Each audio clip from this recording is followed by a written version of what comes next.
வணக்கம். எங்களுடைய நிலங்களுக்காக நாங்கள் எங்களுடைய உயிரையும் கொடுப்பதற்கு தயாராக இருக்கிறோம் அப்படின்னு ஒரு மாநிலத்தில் இருக்கக்கூடிய மக்கள் ஒரு பெரும் போராட்டத்தில் இறங்கியிருக்கிறார்கள். அவர்களை ஒடுக்குவதற்காக மோடியும் அமித்ஷாவும் அந்த மாநிலத்தில் ஆயுதப்படைகளை குவித்து கொண்டிருக்கிறார்கள். இது எங்கே நிகழ்ந்திருக்கு அப்படின்னா அருணாச்சல் பிரதேசத்தில் நிகழ்ந்திருக்கு. அருணாச்சல் பிரதேசத்தில் யார் ஆட்சி பொறுப்பில் இருக்கா அப்படிங்கிறதெல்லாம் உங்களுக்கு தெரியும்.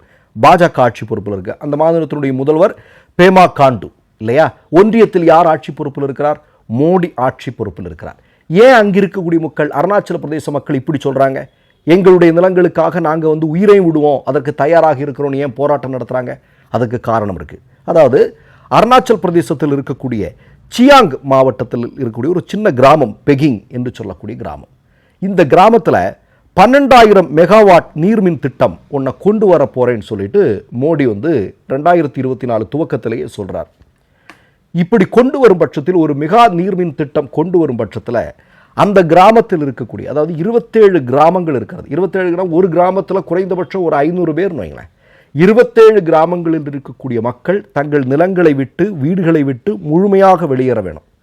இனி அவங்களால விவசாயம் பண்ண முடியாது. இன்னொன்று, இங்கே தேர்வு செஞ்சுருக்கக்கூடிய இந்த இடம் அப்படிங்கிறது ரொம்ப இயற்கையோடு நெருக்கமான, ரொம்ப சென்சிட்டிவான ஏரியா. சரியா?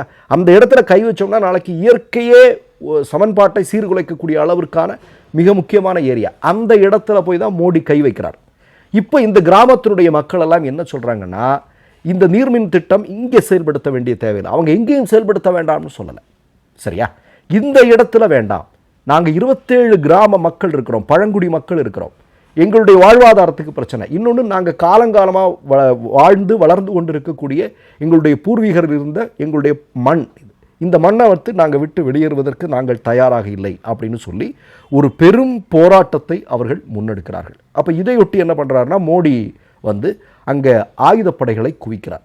இப்போ ஆயுதப்படைகள் இந்த கிராமத்துக்கு வராமல் இருக்கிறதுக்கு என்ன பண்ணியிருக்கிறாங்கன்னா, மே 23ஆம் தேதின்னு நினைக்கிறேன், அன்னைக்கு அங்கிருந்த ஒரு தொங்கு பாலம், அதை அங்கே இருக்கக்கூடிய மக்களை உடைத்தெறிகிறார்கள்.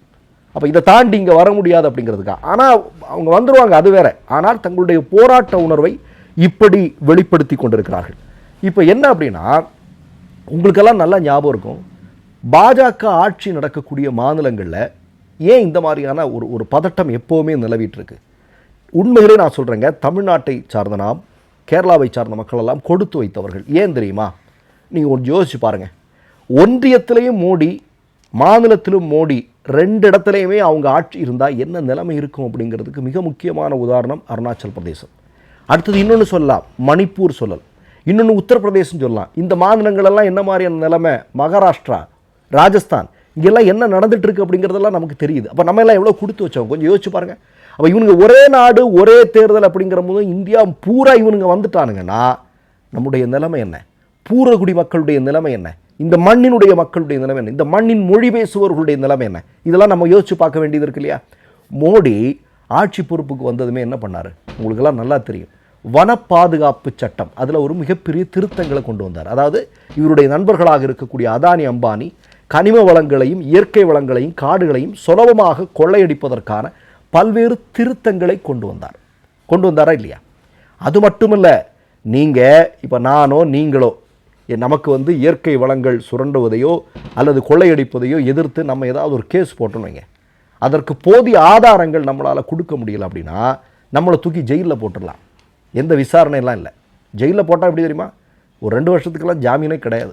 இந்த மாதிரியான பயங்கரமான சட்டத்துக்குள்ள திருத்தங்களை கொண்டு வந்தார் மோடி. பாருங்களேன், எப்படின்னு பாருங்களேன், இவங்களுடைய திட்டத்தை பாருங்கள். இப்போ நீங்கள் பழங்குடி மக்கள் எங்கெல்லாம் இருக்கிறார்களோ அங்கெல்லாம் பாஜக அவர்களை வேட்டையாடி கொண்டிருக்கக்கூடிய காட்சியை நாம் பார்த்து கொண்டிருக்கிறோம் இல்லையா? நேற்றைய தினம் கூட நாம் ஒரு பதிவு போட்டிருந்தோம். மணிப்பூரில் மக்கள் மிகப்பெரிய அளவில் ஒரு போராட்டத்தை முன்னெடுத்து கொண்டிருக்கிறார். எதற்காக? மணிப்பூர் மாநிலத்தினுடைய அரசு பேருந்தில் மணிப்பூர் அப்படிங்கிற பெயரை எடுக்கணும் அப்படின்னு அங்கே இருக்கக்கூடிய படை வீரர்கள் சொல்கிறார்கள். முடியாதுன்னு சொல்கிறாங்க. மக்கள் சொல்கிறாங்க, அது எப்படி முடியும்? எங்கள் மாநிலத்தினுடைய பெயர் அதில் இருக்கிறதுல உனக்கு என்ன பிரச்சனை? முடியாது அப்படின்னு சொல்கிறாங்க. அவங்க பெரிய போராட்டத்தில் ஈடுபடுகிறார்கள். இப்போ நீங்கள் பாருங்கள், அருணாச்சல் பிரதேசத்தில் அங்கே இருக்கக்கூடிய பழங்குடி மக்கள் அவர்களை ஒட்டுமொத்தமாக அந்த நிலங்களை விட்டு வெளியேற்றிவிட்டு அங்கே ஒரு திட்டத்தை கொண்டு வரப்போகிறார்கள். திட்டத்தை கொண்டு வாருங்கள், யாரும் திட்டத்திற்கு எதிர்ப்பெல்லாம் கிடையாது. ஆனால் இவ்வளவு பெரிய அளவில் காலங்காலமாக பூர்வகுடி மக்கள் வாழ்ந்து கொண்டிருக்கக்கூடிய பகுதியிலிருந்து அந்த மக்களை அப்புறப்படுத்துவது என்பது எந்த வகையில் சரியாக இருக்க முடியும் இல்லையா? அது எவ்வளோ பெரிய தவறான விஷயமாக இருக்க முடியும்? அவர்களுடைய கோரிக்கைகளுக்கு மதிப்பு கொடுக்க வேண்டாமா? அப்போ நம்ம என்ன கேட்குறோன்னா, அப்போ நீங்கள் உடனே கேட்குறது எனக்கு புரியுது, மோடி என்னைக்கு மக்களுடைய பேச்சுக்களுக்கு காது கொடுத்துருக்கிறார் இல்லையா? இன்றைக்கு விவசாயிகள் பாருங்கள், டெல்லியில் விவசாயிகள் எத்தனை வருடங்களாக போராடி கொண்டிருக்கிறார்கள். என்றைக்காவது செவிமடுத்து ஒரு பேச்சுவார்த்தைக்கு பக்கத்தில் உட்கார வச்சிருக்கிறாரா மோடி? கிடையாது, ஒன்றுமே கிடையாது. அவர் எப்போவுமே இந்த மக்கள் பிரச்சனைகள் எல்லாம் ஓடுறதா அவருடைய, எஸ்கேப் பண்ணுறதா அவருடைய வேலையை. ஆனால் அவர் மன்மோகன் சிங் காலத்திலலாம் பயங்கரமாக வீரவசனம் பேசுவார், பஞ்சு டயலாக்லாம் பேசுவார், பயங்கரமாக பேசுவார். ஆனால் அவர் ஆட்சி பொறுப்புக்கு வந்தால் பயப்படுவார். ஆமாம், விவசாயிகளை பார்க்க பயப்படுகிறார், மணிப்பூர் மக்களை பார்ப்பதற்கு பயப்படுகிறார். யாரெல்லாம் போராடுகிறார்களோ, யாரெல்லாம் தங்களுடைய உண்மையான உரிமைகளை மீட்டெடுப்பதற்காக போராடுகிறோ அவர்களை எல்லாம் பார்ப்பதற்கு மோடி அச்சப்பட்டு கொண்டிருக்கிறார். ஏன்? பெகல்காமில் பயங்கரவாதிகள் தாக்குதல் நடந்தது இல்லையா? அதையொட்டி அனைத்து கட்சி கூட்டம், அவர்களை சந்திப்பதற்கே அவர் பயப்பட்டார். 2 முறையும் அவர் கலந்துக்கல. அந்த நேரத்தில் அவர் பீகார் தேர்தல் பிரச்சாரத்துக்காக போனார். அப்போ இப்படி இருக்கும்போது நான் மீண்டும் சொல்ல வரும்போது, ஒன்றியத்தில் இவர்கள் ஆட்சி பொறுப்பில் இருக்கிறார்கள், மாநிலத்திலையும் இவங்க வந்துட்டாங்க அப்படின்னா என்ன பண்ணுவாங்க அப்படிங்கிறதுக்கான உதாரணங்கள் தான் மணிப்பூர், அருணாச்சல் பிரதேசம், ராஜஸ்தான், மகாராஷ்டிரா, மத்திய பிரதேசம். இப்போ நீங்கள் பார்த்தீங்கன்னா டெல்லி, எல்லா இடத்துலையுமே நீங்கள் இதுதான் நடக்க போகுது. இயற்கை வளங்கள் முழுமையாக சுரண்டப்படும், இயற்கையினுடைய சமநிலை பாதிக்கப்படும். இயற்கையினுடைய சமநிலை பாதிக்கப்பட்டால் இப்போவே நமக்கு தெரியுது, மழை பெய்யுது, நினைக்காத நேரத்தில் முன்கூட்டிய மழை பெய்யுது, அதிகமான மழை பெய்யுது, மிகப்பெரிய உயிரிழப்புகள் வருது, ஏராளமான உடைமைகள் இழப்பு வருது, மனிதர்கள் வாழ முடியாத சூழல் ஏற்படுகிறது. சரி, அப்படி நடந்ததுக்கப்புறம் நிவாரணம் கேட்டால் அதை கொடுக்க மாட்டேன்னு சொல்லக்கூடிய அரசாக மோடி அரசு இருக்கிறது. இதெல்லாம் நடந்துட்டுருக்கு, கொஞ்சம் பாருங்கள். அப்போது இதுதான் இவர்கள், இப்படிப்பட்டவர்கள் தான் பாஜக அப்படிங்கிறது மீண்டும் மீண்டும் இந்த 11 வருடங்களாக அவர்கள் நிரூபித்து கொண்டே இருக்கிறார்கள். ஆனால் ஒன்றை மட்டும் சொல்லிக்கொள்ள விரும்புகிறேன், அந்த பழங்குடி மக்களுடைய போராட்டம் நிச்சயமாக வெற்றி பெறும். மணிப்பூரில் இவ்வளவு நாளாக மோடியும் RSS நினைக்கக்கூடிய விஷயங்களை பண்ண முடியல இல்லையா? அந்த மக்கள் இன்னமும் நெஞ்சுரத்தோடு இவர்களை எதிர்த்து நிற்கக்கூடிய காட்சியை பார்க்கிறோம்.